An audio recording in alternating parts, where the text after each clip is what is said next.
Kekerasan dalam pacaran. Yang bener aja, di mana-mana yang namanya pacaran kan buat seneng-seneng, isinya cinta-cintaan, rayu-rayuan, saling menunjukkan perhatian, memberi support, dan sebagainya.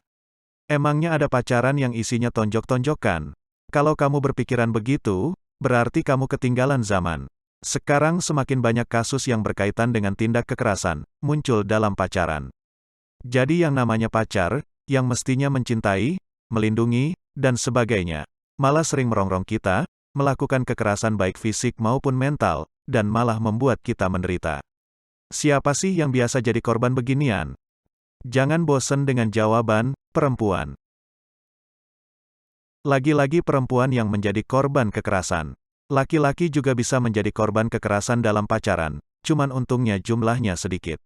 Alasannya, ya sekali lagi karena laki-laki menganggap perempuan lemah dan penurut. Sebenarnya apa sih yang dimaksud kekerasan dalam pacaran? Perilaku atau tindakan seseorang dapatin sebagai tindak kekerasan dalam percintaan atau pacaran bila salah satu pihak merasa terpaksa, tersinggung, dan disakiti dengan apa yang telah dilakukan pasangannya, baik dalam hubungan suami istri atau pada hubungan pacaran. Kadang hal ini banyak yang menyangkal, apa ada kekerasan dalam pacaran? Apapun yang dilakukan orang dalam pacaran, itu kan atas dasar suka sama suka, awalnya saja dari ketertarikan, enggak lucu dong kalau sampai muncul kekerasan.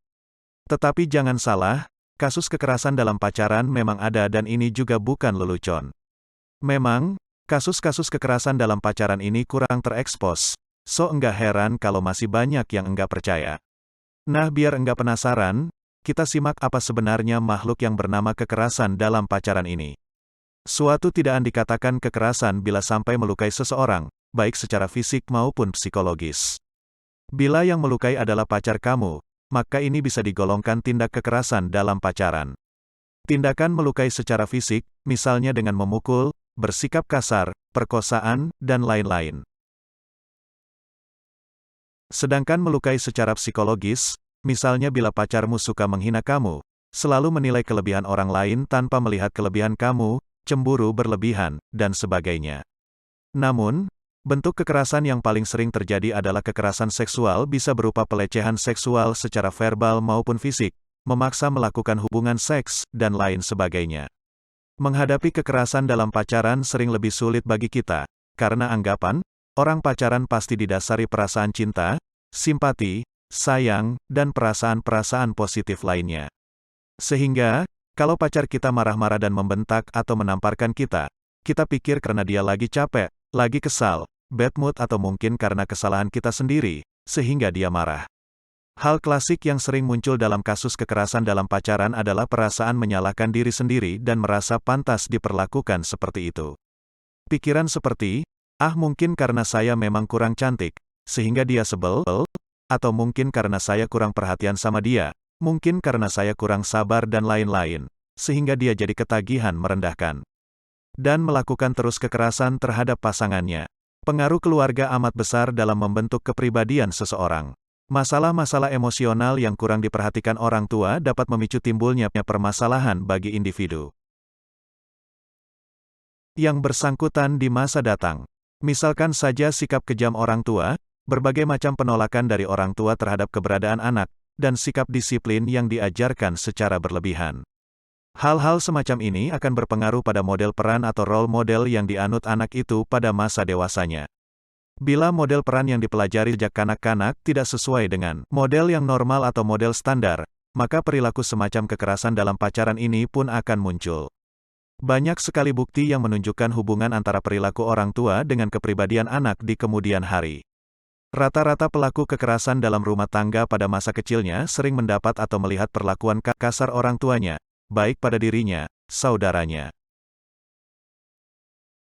atau pada ibunya. Meski secara logika dia membenci perilaku ayahnya, tetapi secara tidak sadar perilaku itu terinternalisasi dan muncul pada saat dia menghadapi konflik.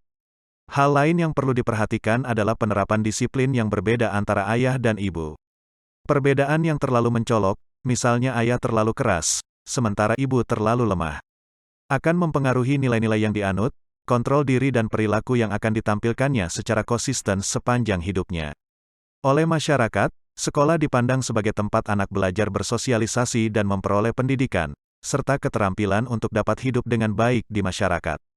Sayang, yang kurang disadari adalah kenyataan bahwa di sekolah pulalah individu bersosialisasi dengan anak-anak lain yang berasal dari latar belakang beragam.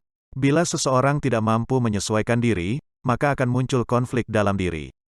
Bila ia tidak mampu melakukan kontrol diri, maka akan cenderung memicu perilaku agresif di antaranya berbentuk kekerasan dalam pacaran. Hal-hal lain seperti pengaruh media, massa, TV atau film juga dipandang memiliki sumbangan terhadap munculnya perilaku agresif terhadap pasangannya. Hal khas yang sering muncul dalam kasus-kasus kekerasan dalam pacaran adalah bahwa korban biasanya cenderung lemah, kurang percaya diri, dan amat mencintai pasangannya. Apalagi karena sang pacar, setelah melakukan kekerasan, seperti nampar, memukul, menonjok, dan lain-lain, biasanya terus menunjukkan sikap menyesal, minta maaf, dan berjanji tidak akan mengulanginya lagi, dan bersikap manis kepada pasangannya.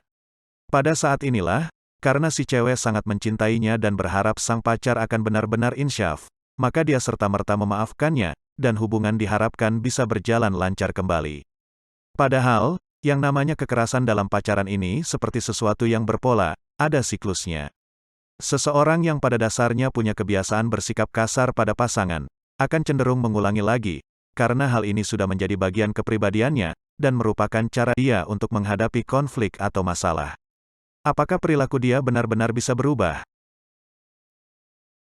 Bisa, kalau dia mau menjalani sebuah terapi. Terapinya tidak harus dengan psikolog atau psikiater, tetapi harus dengan kemauan tulus untuk mengubah situasi, dan dengan bantuan pasangannya. Hal pertama yang harus dipahami benar adalah sebab atau latar belakang dia berperilaku seperti itu. Apakah ada riwayat buruk dalam hubungan dengan orang tua, atau hal lain yang berhubungan dengan tindak kekerasan yang dialami saat dia kanak-kanak? Riwayat itu digunakan untuk mendasari pemahaman mengapa dia menggunakan cara menghadapi masalah atau coping behavior seperti itu, sehingga bisa memperkuat upaya untuk berubah. Selanjutnya dia perlu berlatih untuk menghadapi emosi, mengendalikannya sehingga tidak muncul dalam bentuk yang merusak dan merugikan diri sendiri dan pasangannya. Banyak latihan untuk mengendalikan emosi, misalnya dengan yoga, latihan pernafasan, dan lain-lain. Bagaimana kalau dia tidak bisa atau tidak mau berubah? Ya, kalau dia tidak berubah, berarti keputusan ada pada pasangannya. Apakah mau mengambil resiko dengan terus berhubungan dengan orang seperti itu? Atau segera ambil keputusan untuk meninggalkan dia dan cari orang lain yang lebih sehat mentalnya? Dan sayang pada kita, kalau pacar kamu tipe cowok beginian, kamu memang harus pikir masak-masak, apa benar dia pria yang kamu cintai?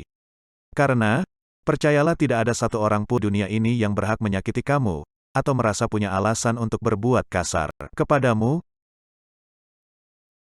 Meski dia pacar kamu yang kamu cintai setinggi langit. Jadi kalau hal ini menimpa kamu, kamu harus yakin, hidupmu adalah milik kamu sendiri, dan keputusan untuk tetap menjalin hubungan sama dia, semua tergantung pada dirimu, bukan karena kamu enggak pede, atau karena kamu dipaksa. Nah, buat teman-teman cowok, hati-hati rungan untuk berperilaku kasar. Apalagi kalau kalian punya latar belakang seperti yang dijelaskan di atas.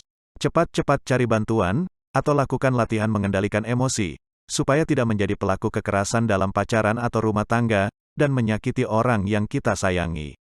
Kalau enggak, takutnya nanti enggak bakal ada cewek yang mau sama kita.